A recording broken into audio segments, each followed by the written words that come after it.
Па не знам што очекуваат од мене, не знам, мене ми е најлесно да се извинам околу тоа, меѓутоа не знам каков ефект ќе има тоа, евентуално ако се отвори некаква процедура за кршење на човековите права, тоа би било по-нормално и по-легално.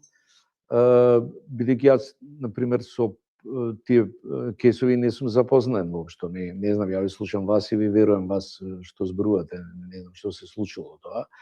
Бидејќи до мене такви информации и тогаш, а и сега, не дошле посебно. Точно е дека во таа ситуација на жестока, можеби, истрага лево и десно, а можеби заведување на истрагата, се може да настанат овој тип на инциденти, а тука не се сомневам во тоа.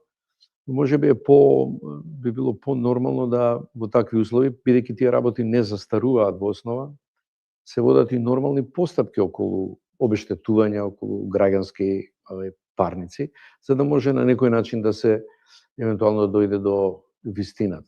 Инаку велам, околу кршење човековите права при истрагите, кои не завршуваат со обвинување, е најлесно да се извини некој, но не знам дали тоа ќе заврши работа. Ако завршува работа, тогаш нема проблем, ја ќе се извинам. Јас се извинувам во овој случај, тоа не е проблем никако.